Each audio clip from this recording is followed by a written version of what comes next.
Seigneur Jésus-Christ. Je suis ravi de vous retrouver en ce jour autour de la parole de notre Seigneur. Le thème que nous aborderons ce matin, c'est la grâce.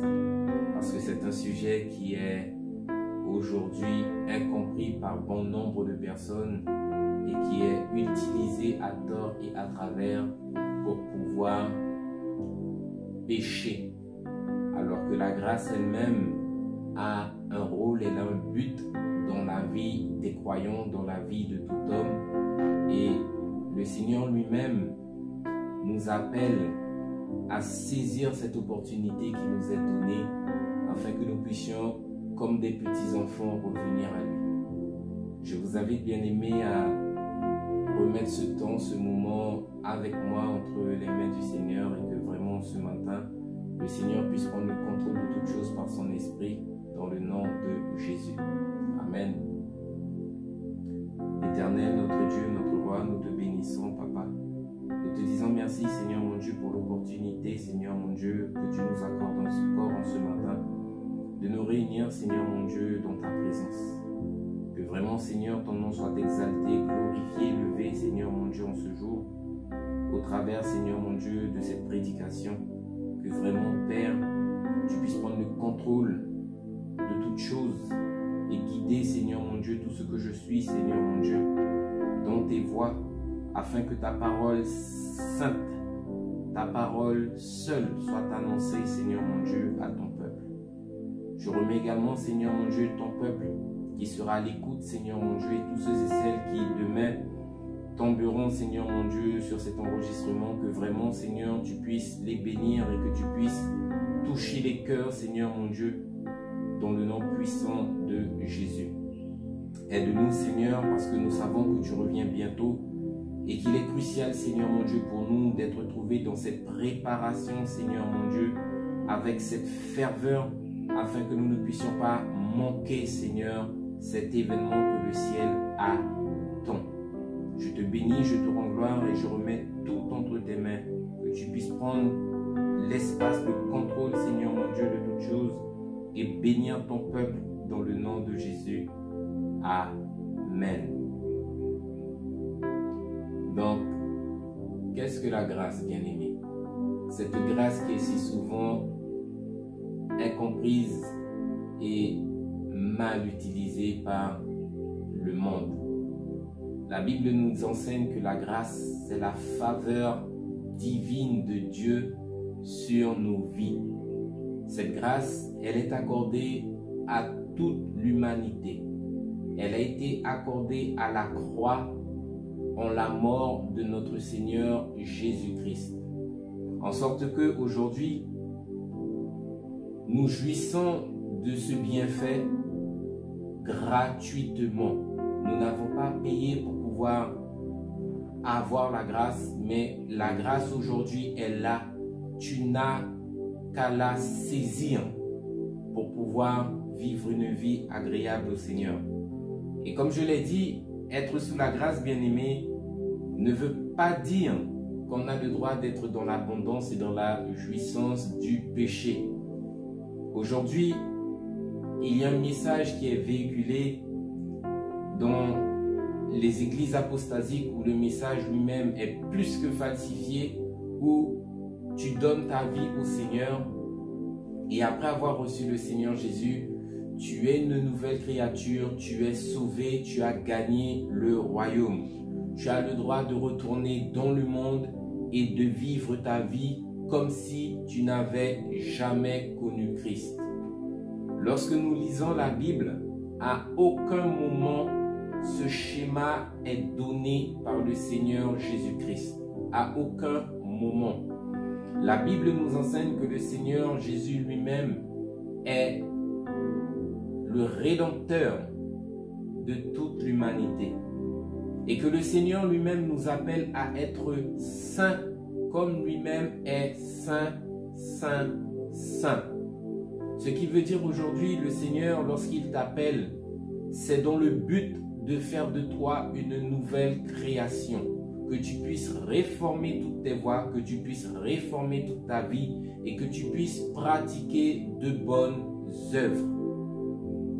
À aucun moment le Seigneur nous dit je t'ai donné ma grâce, je t'ai donné mon salut, maintenant retourne dans le monde. Mais bien au contraire, le Seigneur nous dit, va et ne pêche plus. Ce qui veut dire qu'en étant chrétien, tu vas apprendre à vivre dans le monde en te préservant des souillures du monde.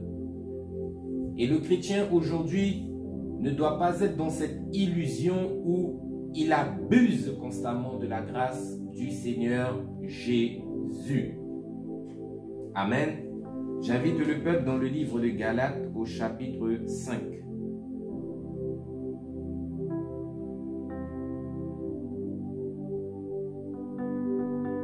Galates chapitre 5, à partir du verset 13. La Bible nous dit, « Frères, je vous ai appelés à la liberté. Seulement, ne faites pas de cette liberté un prétexte de vivre selon la chair. » Ici, qu'est-ce que le Seigneur nous dit? Que toi et moi, avant, nous étions prisonniers, nous étions esclaves des ténèbres. Nous étions perdus. Et le Seigneur, en venant dans ce monde, est venu sauver ceux et celles qui étaient perdus. Nous étions, bien-aimés, esclaves. Et la Bible nous dit que vous connaîtrez la vérité et la vérité vous affranchira. Aujourd'hui, le Seigneur t'a franchi des ténèbres, il t'a franchi de l'esclavage du péché. Pourquoi? Parce qu'il faut savoir, bien-aimé, qu'il n'y a pas un seul juste sur la face de la terre. Tous autant que nous sommes enfermés sous la puissance du péché. Et il n'y a que le Seigneur Jésus qui puisse nous délivrer de cela. Mais lorsque tu arrives à la liberté du Seigneur, le Seigneur lui-même nous dit, ne faites pas de cette liberté un prétexte de vivre selon la chair. En d'autres termes, ne prenez pas la grâce pour pouvoir vivre dans le péché. Comme je l'ai dit au début, c'est ce qui est propagé un petit peu partout. Nous sommes sous la grâce. Le Seigneur connaît la faiblesse de la chair. Nous pouvons pécher sous la grâce parce que le Seigneur sait que nous sommes des hommes pécheurs. Non, bien-aimés, ça ne s'arrête pas là. La grâce qui a été manifestée au milieu des hommes est bien plus que cela. Et elle t'appelle réellement à changer radicalement. N'oublions pas que la grâce, c'est une faveur qui nous est accordée et que la grâce elle-même s'épuise. Nous sommes en ce moment même dans la dispensation du temps de la grâce. Mais ce temps, bien-aimé, arrivera à sa fin. Et une fois que la fin arrivera sur nous, il n'y aura plus de possibilité de jouir de cette grâce. Amen. En étant sous la grâce, nous ne devons pas oublier que le Seigneur lui-même juge le péché. Lorsque nous lisons dans le livre des Actes des Apôtres au chapitre 5, la Bible nous parle d'un homme du nom d'Ananias et de sa femme Zaphira qui ont vendu une propriété et qui ont retenu une partie du prix. Donc ça se trouve à partir du livre des Actes des Apôtres au chapitre 5 à partir du verset 1. Il est écrit: mais un homme nommé Anania avec sa femme Zaphira vendit une propriété et retint une partie du prix. Sa femme le sachant, puis il apporta le reste et le déposa aux pieds des apôtres. Pierre lui dit à Anania: pourquoi Satan a-t-il rempli ton cœur au point que tu montes au Saint-Esprit et que tu aies retenu une partie du prix du champ? S'il ne t'avait pas été vendu, ne te resterait-il pas? Et après avoir été vendu, le prix n'était-il pas à ta disposition? Comment tu as pu mettre en ton cœur un pareil dessein? Ce n'est pas à des hommes que tu as menti, mais à Dieu. Anania, entendant ces paroles, tomba et expira. Une grande crainte saisit tous les auditeurs. Nous nous arrêtons au verset 5 avant de continuer et de reprendre. Ici, bien-aimés, on voit un homme qui faisait partie du corps de Christ, un homme qui faisait partie de l'Église du Seigneur et qui un jour s'est présenté devant les apôtres en pensant qu'il se présentait devant les hommes, mais c'est devant Dieu lui-même qu'il s'est présenté. Et la Bible nous dit que pour son péché, le mensonge, il a été frappé de mort. Lorsque nous continuons la lecture, il est écrit au verset 6. Les jeunes gens s'étant levés l'enveloppèrent, l'emportèrent et l'ensevelirent. Environ 3 heures plus tard, sa femme entra sans savoir ce qui s'était passé. Pierre lui adressa la parole et lui dit, « Est-il vrai que c'est à ce prix que vous avez vendu le champ ?» Elle répondit, « Oui, c'est à ce prix-là. » Alors Pierre lui dit, « Comment vous êtes-vous accordé pour tenter l'Esprit du Seigneur? Voici ceux qui ont enseveli ton mari sont à la porte et ils t'emporteront. » Et à l'instant même, elle tomba aux pieds de l'apôtre et expira. Les jeunes gens étant entrés la trouvèrent morte. Ils l'emportèrent et l'ensevelirent auprès de son mari. Amen. Ici, nous avons une situation concrète où, en étant sous la grâce, le Seigneur a jugé le péché d'Anania, il a jugé le péché de Sapphira dans l'Église. Ce qui veut dire que non, bien-aimé, tu ne dois pas jouir de cette liberté, tu ne dois pas jouir de cette grâce pour pouvoir demeurer dans la complaisance du péché. Faire cela, ce serait abuser de la grâce. Abuser de la grâce est passible de jugement. Amen. Nous prenons la lecture dans le livre de Tite, au chapitre 2, à partir du verset 11. Parce que la grâce qui est manifestée dans la vie du croyant, elle a un but. La grâce ne se révèle pas à toi du jour au lendemain et reste inactif dans nos vies. Non, la grâce, elle a un but et jusqu'à ce que le Seigneur lui-même retourne, cette grâce-là continuera à opérer son œuvre dans nos vies. Lorsqu'on parle de grâce, on parle du Seigneur Jésus-Christ. La grâce, c'est le Seigneur. Amen. La Bible nous dit, Tite 2 à partir du verset 11. Car la grâce de Dieu, source de salut pour tous les hommes, a été manifestée. Elle nous enseigne à renoncer à l'impiété et aux convoitises mondaines et à vivre dans le siècle présent selon la sagesse et la justice dans la piété. Amen. Alors, la grâce nous enseigne à renoncer à l'impiété, à abandonner cette vie où tu demeures loin du Seigneur. L'impiété, c'est lorsque nous étions incrédules et que nous méprisions tout ce qui concerne la religion, tout ce qui concerne la croyance, tout ce qui concerne la parole de Dieu. Nous étions voués à avoir des paroles et des actes impies. C'est ça l'impiété. Et la Bible nous dit que nous devons apprendre à vivre selon la sagesse. La sagesse, c'est quoi? C'est ce qu'il manque aujourd'hui à beaucoup de croyants. La Bible nous dit que la crainte de l'Éternel, c'est le début de la sagesse. Nous devons apprendre à vivre avec crainte devant le Seigneur. Ensuite, dans la justice, c'est le fait de pratiquer constamment de bonnes œuvres afin de témoigner de la puissance, de la grâce, de la bonté du Seigneur Jésus dans nos vies et dans la piété. La piété, vous le comprendrez bien, bien-aimés, c'est le contraire de l'impiété. La piété, c'est le fait d'avoir une dévotion, un respect profond pour les pratiques bibliques.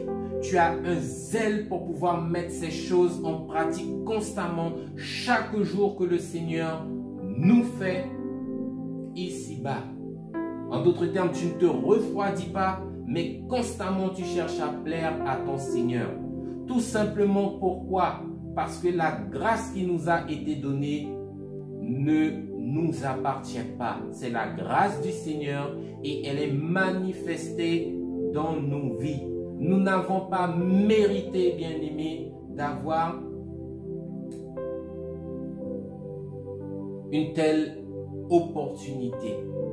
Nous n'avons pas mérité cela. Je ne suis pas plus méritant que celui qui aujourd'hui s'est éteint. Non, c'est la grâce du Seigneur qui est manifestée dans ma vie, qui est manifestée dans ta vie. Non pas pour que tu puisses demeurer tel que tu es, mais pour que tu puisses prendre cette porte et changer radicalement. N'oublions pas que le Seigneur nous dit, il use de patience envers nous, voulant que le plus grand nombre soit sauvé.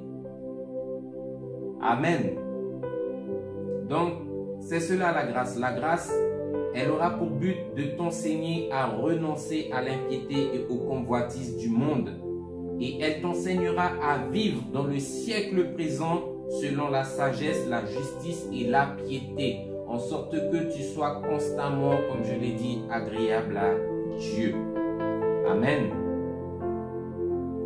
Éphésiens chapitre 2 à partir du verset 8. La Bible nous dit, car c'est par grâce que vous êtes sauvés par le moyen de la foi. Et cela ne vient point de vous, c'est le don de Dieu. Ce n'est point par les œuvres, afin que personne ne se glorifie. Et oui, bien-aimés, c'est par grâce que nous sommes sauvés par le moyen de la foi. Et cela ne vient pas de nous, mais c'est le don gratuit du Seigneur. Le Seigneur te l'accorde. Qu'est-ce que tu fais avec sa grâce?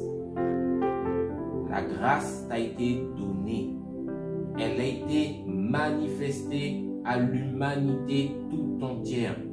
Tout le monde connaît Jésus-Christ, tout le monde connaît la grâce de Dieu. Mais comment est-ce que nous utilisons la grâce du Seigneur?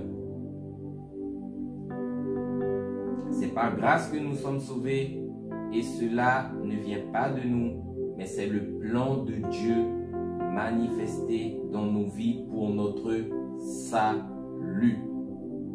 Et aujourd'hui, c'est quelque chose de malheureux à dire, mais cette grâce est souvent méprisée, elle est souvent rejetée, elle est souvent foulée aux pieds par les hommes que nous sommes. Tout simplement pourquoi? Parce que nous ne voulons pas nous conformer ici-bas à la parole du Seigneur. La Bible nous dit que la parole du Seigneur, les commandements du Seigneur ne sont pas pénibles. Ce qui veut dire, il y a pour nous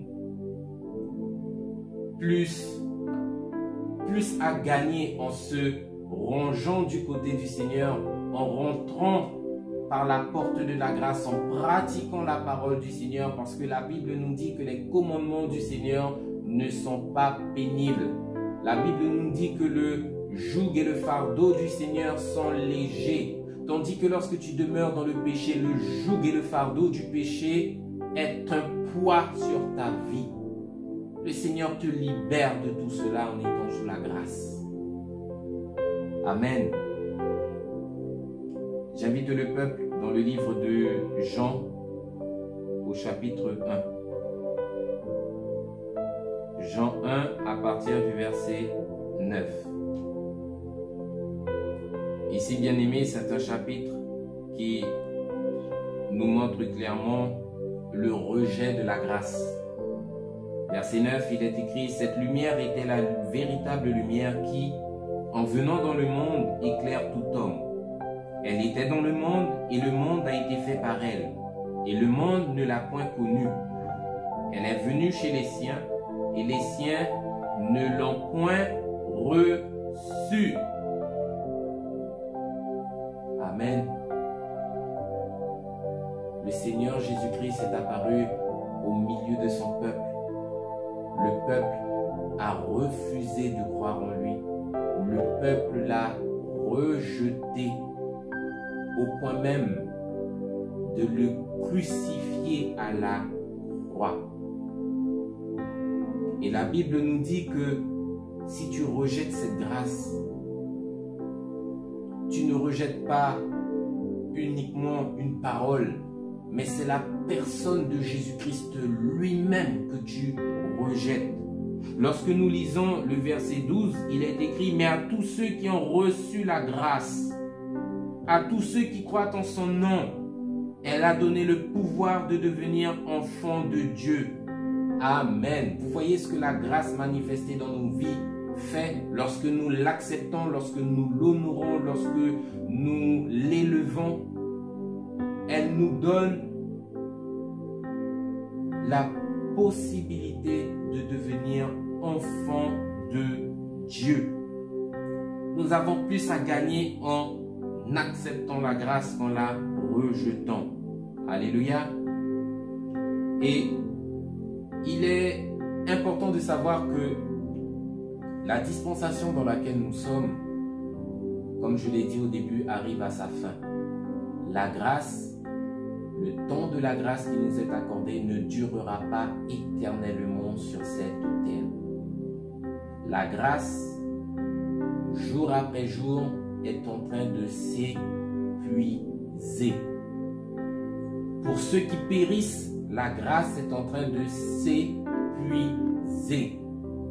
Mais pour ceux qui, par leur persévérance à bien faire, cette grâce bien-aimée sera éternelle. Je m'explique.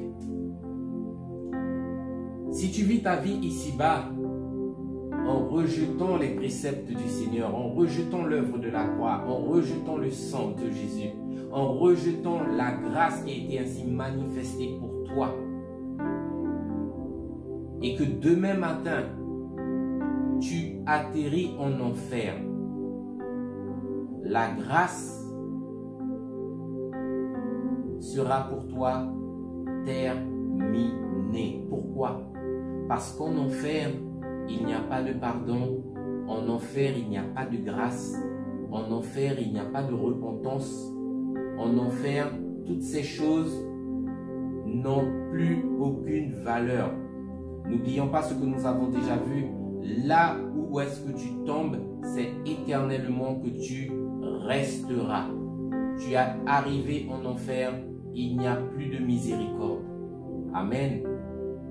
Par contre, si tu vis ta vie ici-bas sur cette terre, en accord avec les principes de la parole, recherchant toujours à plaire au Seigneur, en vivant dans la sainteté, en vivant dans la repentance, en vivant dans la droiture, et que demain tu arrives au ciel, la grâce qui a été ainsi manifestée ici-bas sur cette terre durera pour toi qui, demain matin, vivra dans le royaume. Cette grâce sera pour toi éternelle. Pourquoi? Parce que la grâce, comme je vous l'ai dit, c'est le Seigneur Jésus lui-même. Et rappelez-vous bien, la Bible nous dit que pour ceux qui seront dans le royaume demain, seront éternellement avec le Seigneur. Donc tu demeureras éternellement dans la présence de la grâce. Mais pour toi qui es en enfer, ce sera terminé. Alléluia. La Bible nous parle de Noé dans l'ancien temps, lorsqu'il a été appelé par le Seigneur à construire une arche. Le Seigneur lui-même avait déjà résolu de nettoyer la terre, d'éradiquer les hommes par rapport à la méchanceté qu'il ne cessait de pratiquer ici-bas sur cette terre. Et la Bible nous dit que pendant 120 ans, en construisant l'arche, les 120 ans, bien-aimés, c'est le temps de grâce qui a été accordé à l'humanité en ce temps-là. Pendant ce temps, Noé lui-même prêchait la repentance. Noé lui-même était méprisé. Il était insulté par le peuple. Mais pendant 120 ans, le peuple a eu ce temps de grâce pour pouvoir se repentir et revenir de toute sa mauvaise voie. Et la Bible nous dit que le jour où Noé lui-même, sur le commandement de l'Éternel, est rentré dans l'arche avec les animaux et avec sa famille, au nombre de 8 personnes, que c'est la même de Dieu qui est venue fermer la porte de l'arche. En d'autres termes, lorsque le Seigneur lui-même ferme la porte, c'est que le jugement lui-même est déjà en place. À partir du moment que le jugement commence à s'exécuter, il n'y a plus moyen de faire marche arrière. Et ce qui est arrivé du temps de Noé n'est pas différent de notre temps aujourd'hui. La Bible nous dit que l'épouse de Christ est demain matin appelée à revenir vers le Seigneur, à partir pour le royaume. Et il y a quelque chose de merveilleux, bien-aimé, qui se passe. Je vous invite dans le livre de Luc, à partir du verset 13. Non, Luc au chapitre 13.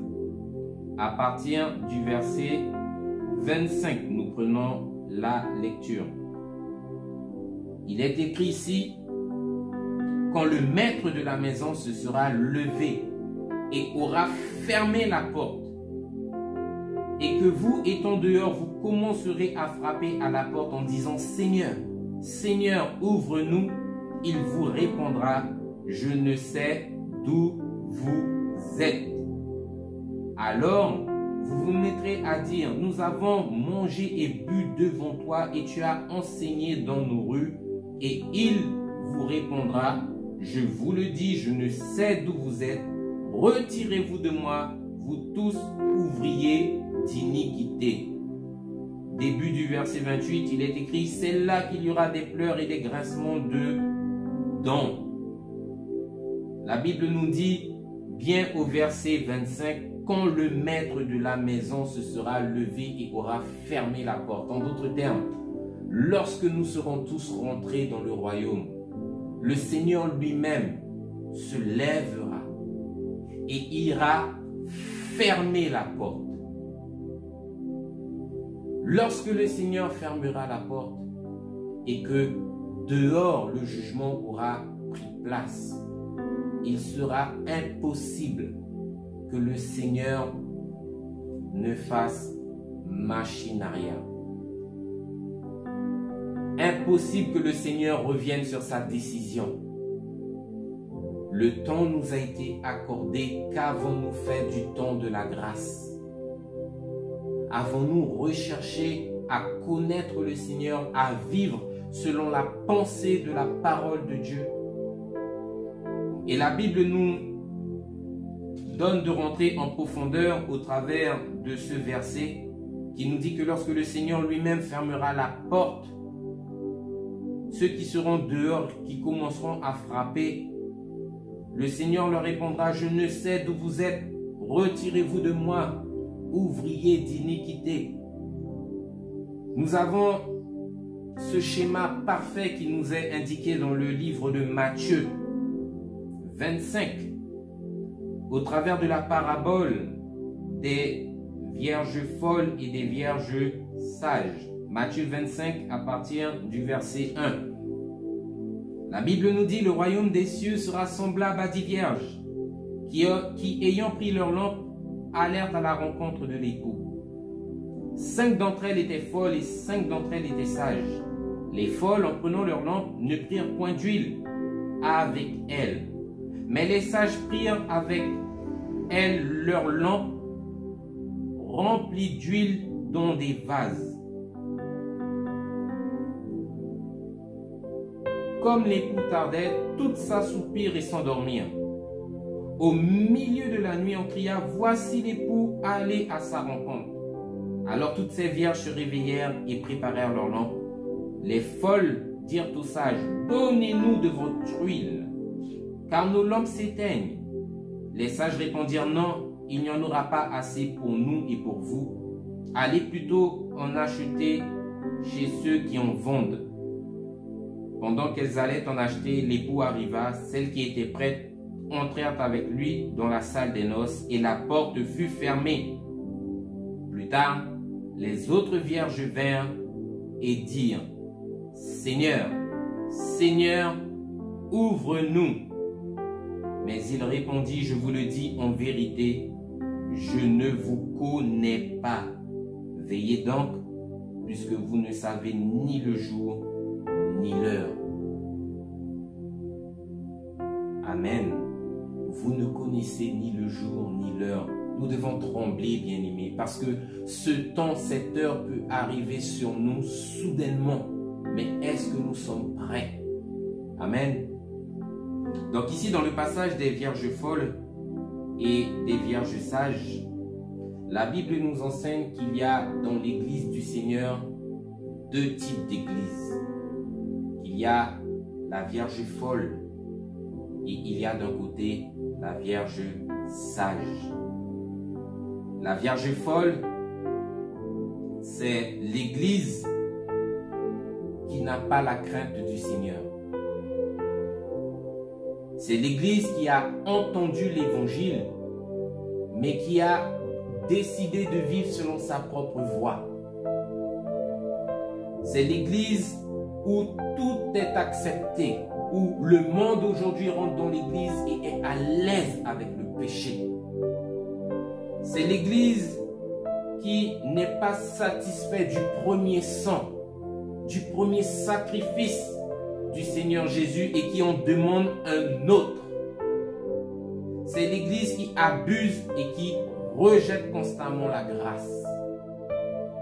Parce que oui, bien-aimés, l'église aujourd'hui qui vit dans l'apostasie, qui vit dans toutes sortes de dérèglements, demande au Seigneur un nouveau sacrifice parce que le premier sacrifice n'est pas suffisant.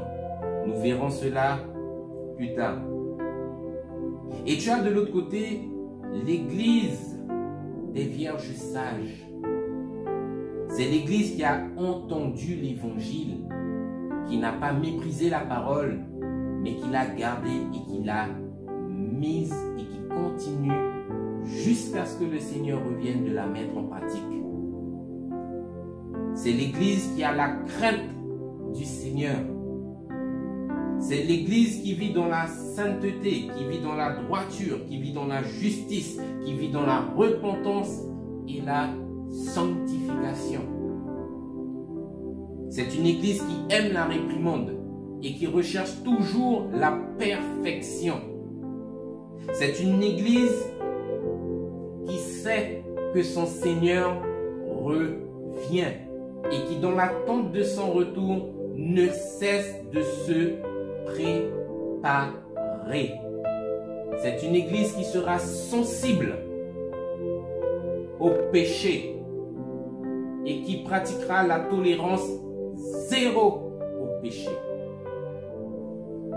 Deux types d'églises, deux façons de procéder.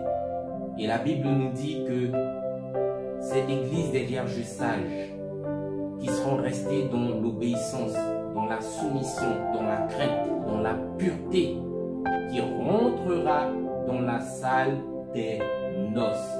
Nous avons lu un passage tout à l'heure là qui nous dit que le Seigneur lui-même se lèvera et il fermera la porte. Le Seigneur se lèvera de son trône pour aller chercher son épouse. Et lorsqu'il sera rentré dans le royaume, il fermera la porte.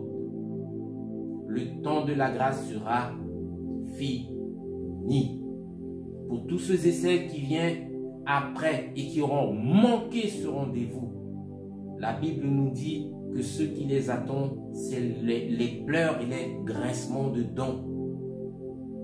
Veillez donc, nous dit la Bible, parce que nous ne savons ni le jour ni l'heure. Nous devons trembler à l'écho de cette parole. Amen.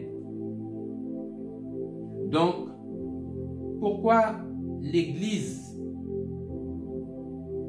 des Vierges folles considère que le premier sang, le premier sacrifice du Seigneur n'est pas suffisant? Je vous invite, bien-aimés, dans le livre d'Hébreux, à partir du chapitre 10. Nous prenons la lecture à partir du verset 26. Il est écrit: car si nous péchons volontairement après avoir reçu la connaissance de la vérité, il ne reste plus de sacrifice pour les péchés, mais une attente terrible du jugement et de l'ardeur d'un feu qui dévorera les rebelles. Celui qui a violé la loi de Moïse meurt sans miséricorde sur la déposition de 2 ou de 3 témoins.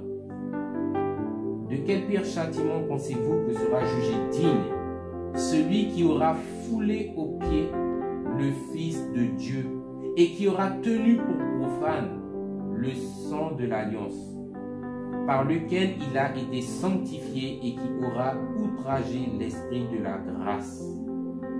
Amen. Et qui aura outragé l'esprit de la grâce, qui aura profané le sang de l'alliance, qui aura foulé aux pieds le Fils de Dieu. Qu'est-ce que la Bible nous dit? Si nous péchons volontairement après avoir reçu la connaissance, il ne reste plus de sacrifice pour nos péchés. En foulant aux pieds le sacrifice, en foulant aux pieds le sang de Jésus, nous devenons ennemis de la croix, ennemis du Seigneur. Combien d'entre nous aujourd'hui piétinons le sacrifice ultime qui a été payé pour nous? Il ne reste plus de sacrifice. Mais la Bible dit bien au verset 27, mais une attente terrible du jugement et l'ardeur d'un feu dévorant qui dévorera les rebelles. En d'autres termes, mépriser la grâce te donne de passer par un jugement. Nous continuons dans le livre d'Hébreux, toujours au verset 6, au chapitre 6, pardon, à partir du verset 4, il est écrit: car il est impossible que ceux qui ont été éclairés et qui ont goûté le don céleste et qui ont eu part au Saint-Esprit et qui ont goûté la bonne nouvelle de Dieu et les puissances du siècle à venir ne soient encore renouvelés et amenés à la repentance, puisqu'ils crucifient pour leur part le Fils de Dieu et l'exposent à l'ignominie.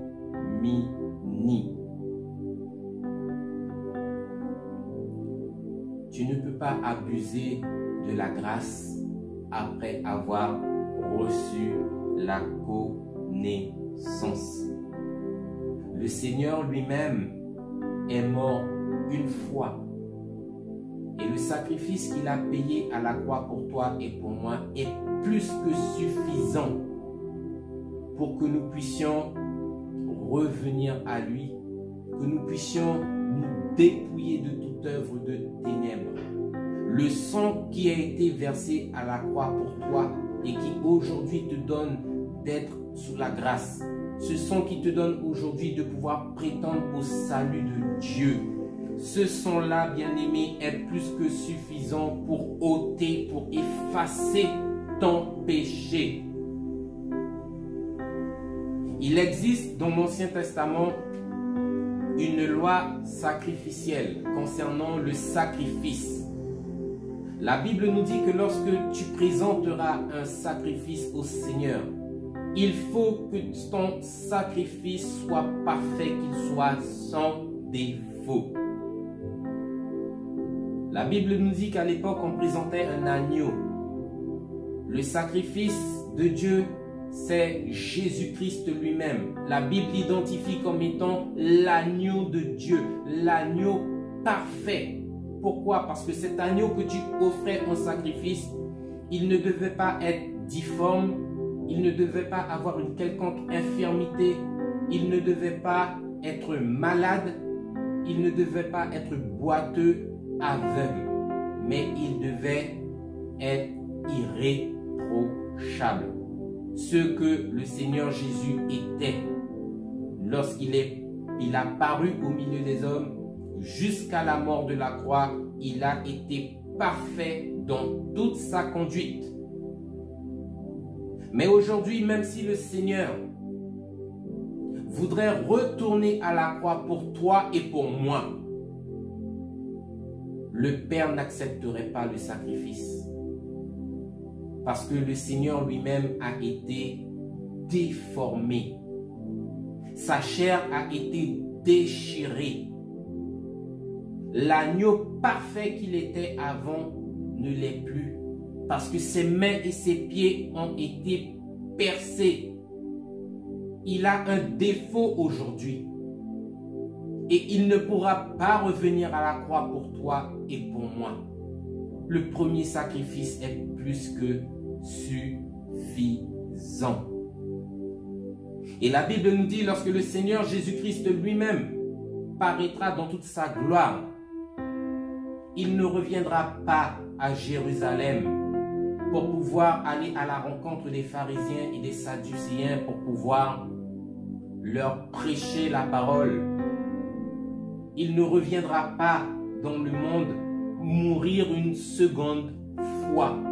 Mais la Bible nous dit, l'agneau parfait, l'agneau de Dieu, le Seigneur Jésus reviendra comme le lion de la tribu de Juda, avec toute son autorité, avec toute sa gloire, avec toute sa puissance, afin de juger le péché du monde. Aujourd'hui, lorsque tu reçois la grâce du Seigneur dans ta vie, ça implique énormément de choses.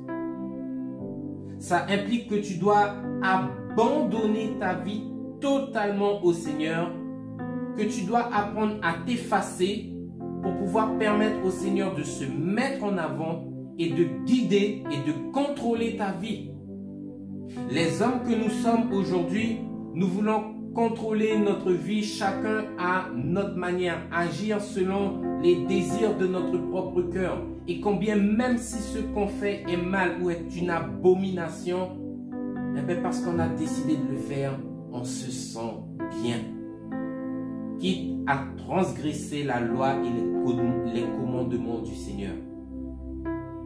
Nous devons apprendre à vivre selon la conduite que la grâce nous donne, selon la direction que l'Esprit et la parole de Dieu nous donnent. Lorsque tu viens au Seigneur en étant sous la grâce, le moi-je n'existe plus. Parce que la Bible te dit que c'est Christ qui vit en toi. Ce n'est plus toi qui vis, mais c'est Christ qui vit en toi. En sorte que lorsque le Père du haut des cieux pose son regard sur toi, il ne doit pas voir ton moi-je, il ne doit pas voir ton ego, ta fierté, mais il doit voir l'image de son Fils Jésus-Christ en toi. D'où le fait que nous vous disons, toi et moi, à l'image de Christ, tu deviendras un petit Christ ici-bas sur cette terre. Amen. Le salut, bien-aimé, il arrive dans nos vies lorsque nous avons accepté la grâce. Si tu rejettes la grâce, tu rejettes ton salut. Alléluia. Et il est important de savoir que lorsque le Seigneur lui-même est venu, la Bible nous dit qu'il est venu saint, qu'il est mort pour le monde et régnant dans les cieux. Lorsqu'il reviendra, il reviendra saint. Le Seigneur, lorsqu'il s'est présenté aux hommes, n'a jamais présenté à l'homme le péché. Il n'a jamais présenté à l'homme l'impureté. Mais le Seigneur a toujours présenté dans sa grâce et dans sa bonté la pureté, la sainteté. Parce que Dieu lui-même est saint et c'est à la sainteté, c'est à la sanctification que le Seigneur nous appelle tous en étant sous la grâce. Donc vous l'aurez compris, bien-aimés, non, en étant sous la grâce, on n'a pas le droit d'abuser de ce que le Seigneur nous donne pour pouvoir être dans le péché. La grâce ne justifie pas le fait que tu sois dans le péché. Le Seigneur ne comprendra pas cela. Le Seigneur ne comprendra pas ce langage si c'est avec cela que tu viens devant sa face. Le Seigneur comprendra par contre que tu te soumettes, que tu te repentes et que tu reviennes de ta mauvaise voie.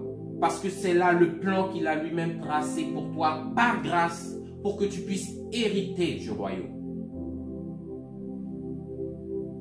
Ce moment touche à sa fin et avant que nous puissions nous quitter, bien-aimés, je vous laisse sur cette question. Depuis que tu as reçu la grâce du Seigneur dans ta vie, quel fruit as-tu produit? Que nous puissions tous nous poser la question devant la face du roi dans le nom de Jésus. Amen. Je vous invite à remettre ce temps et ce moment entre les mains du Seigneur. Alléluia. Éternel, notre Dieu, notre roi, nous te bénissons, Père. Toi qui es si bon pour nous, Seigneur mon Dieu, tu continues de manifester ta grâce, ta bonté, ta miséricorde envers les hommes pécheurs que nous sommes. Et pour ta faveur, Seigneur mon Dieu, nous te disons merci. Merci de nous éclairer encore, Seigneur mon Dieu, en ce jour au travers de ta parole, Seigneur mon Dieu, afin que nous ne puissions plus être dans l'ignorance, mais que vraiment, Seigneur mon Dieu, au travers de la grâce que tu manifestes envers nous, Seigneur, que nous puissions constamment, Seigneur mon Dieu, réformer nos voies, réformer notre vie, Seigneur mon Dieu, devant ton trône de grâce, afin, Seigneur mon Dieu, d'agir, Seigneur, selon ta volonté parfaite.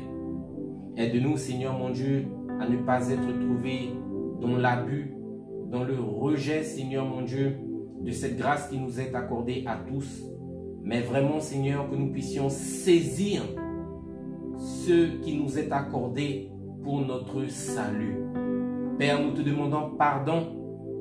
Pardon, Seigneur, pour toutes ces fois où, sous la grâce, nous avons, Seigneur mon Dieu, péché contre toi. Nous te demandons pardon, Seigneur, pour cette illusion, Seigneur mon Dieu, dans laquelle nous étions plongés. Aujourd'hui, Seigneur, tu nous éclaires, que vraiment nous puissions, Seigneur mon Dieu, saisir cette vérité et arrêter, Seigneur mon Dieu, d'accomplir la volonté du malin, mais que nous puissions vraiment, Seigneur, rechercher ce qui est juste et droit, afin de pouvoir te plaire, dans le nom puissant de Jésus. Aie miséricorde de nous, Seigneur, que ton nom soit glorifié dans le nom puissant de Jésus. Amen. Je vous bénis tous, bien-aimés, et je vous donne rendez-vous pour un prochain temps dans la présence de notre Seigneur. Amen.